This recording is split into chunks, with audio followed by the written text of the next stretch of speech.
नमस्ते दोस्तों, प्रधन राहुल व्लॉग्स चंडीगढ़ में आपका स्वागत है। आज हमारी गीता सीरीज का तीसरा दिन है। आज हम अर्जुन के उस मानसिक द्वंद्व को समझेंगे जहां वो धर्म और मोह के बीच पूरी तरह फंस चुके हैं। श्लोक 5, सकृत्वा हि महानुभावान श्रेयो भोक्तुम भैक्ष्यम पीह लोके हत्वार्थ कामांस्तु गुरुनिहैव भुंजीय भोगानरुधिर प्रदिग्धान। 5 शब्दों के अर्थ। महानुभावान, महानुभावों या महापुरुषों को।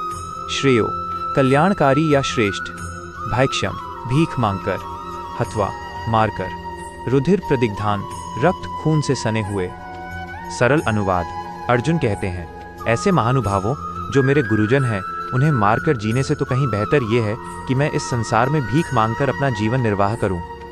भले ही वे सांसारिक लाभ के इच्छुक हों, किंतु हैं तो वे मेरे गुरु ही। यदि मैं उनका वध करता हूं तो मेरे द्वारा भोगे जाने वाले सारे सुख उनके रक्त से सने होंगे। श्लोक 6, न चैतद्विद्म कतरन्नु गरियो यद्वा जयेम यदि वा नो जयेयु यानेव हत्वा न जिजीविषाम। प्रमुख है धार्तराष्ट्रा। 6 शब्दों के अर्थ। न चैतद्विद्म, हम ये भी नहीं जानते। कतरत, हमारे लिए कौन सा। गर्य, श्रेष्ठ बेहतर।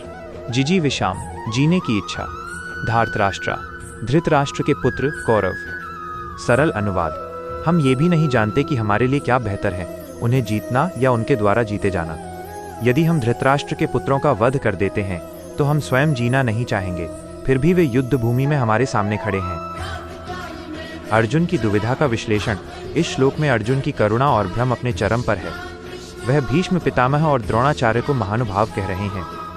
शास्त्र कहते हैं कि यदि गुरु भी पथभ्रष्ट हो जाए तो उनका त्याग करना चाहिए, लेकिन अर्जुन के लिए उन्हें मारना असंभव सा लग रहा है। अर्जुन का तर्क ये है कि युद्ध में विजय मिलने पर जो राज्य और ऐश्वर्य मिलेगा वो वास्तव में उन्हीं गुरुजनों के खून से सना होगा जिन्होंने उन्हें चलना और शस्त्र चलाना सिखाया। यहाँ अर्जुन का अथ काम, भौतिक लाभ के प्रति वैराग्य दिखता है, लेकिन ये वैराग्य ज्ञान से नहीं बल्कि मोह से पैदा हुआ है। शोक के कारण अर्जुन इतने भ्रमित हैं कि वे ये भी नहीं तय कर पा रहे कि जीतना अच्छा है या हारना। उन्हें लगता है कि यदि वे जीत गए तो अपनों को खोने का दुख उन्हें जीवन भर कचोटेगा। कॉर्पोरेट राजनीति, ऑफिस पॉलिटिक्स। कल्पना कीजिए कि आप एक कंपनी में हैं जहां आपके मेंटर जिन्होंने आपको काम सिखाया किसी गलत गतिविधि में शामिल हैं। यदि आप उनके विरुद्ध बोलते हैं तो आपको प्रमोशन, राज्य मिलेगा, लेकिन आपके मन में ये ग्लानि रहेगी कि आपने अपने ही गुरु का अहित किया। अर्जुन इसी नैतिक संकट, मॉरल क्राइसिस से गुजर रहे हैं। पारिवारिक संपत्ति का विवाद। आजकल घरों में जमीन या जायदाद को लेकर केस चलते हैं। इंसान सोचता है, अगर मैं कोर्ट में जीतकर करोड़ों रुपए ले भी आऊं, लेकिन उस प्रक्रिया में मेरे भाई या चाचा से संबंध हमेशा के लिए खत्म हो जाएं, तो क्या वो पैसा मुझे खुशी देगा।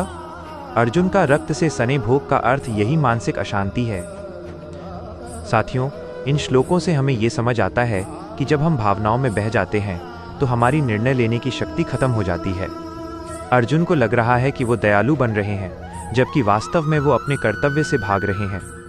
भगवान कृष्ण हमें आगे के श्लोकों में सिखाएंगे कि भावनाओं और कर्तव्य के बीच संतुलन कैसे बनाया जाए। वीडियो को लाइक करें और कमेंट में जय श्री कृष्ण जरूर लिखें।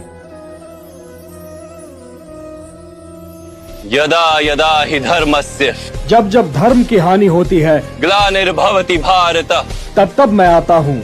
अभ्युत्थानम अधर्मस्य, जब जब अधर्म बढ़ता है, तदात्मानं सृजाम्यहम्, तब तब मैं आता हूँ।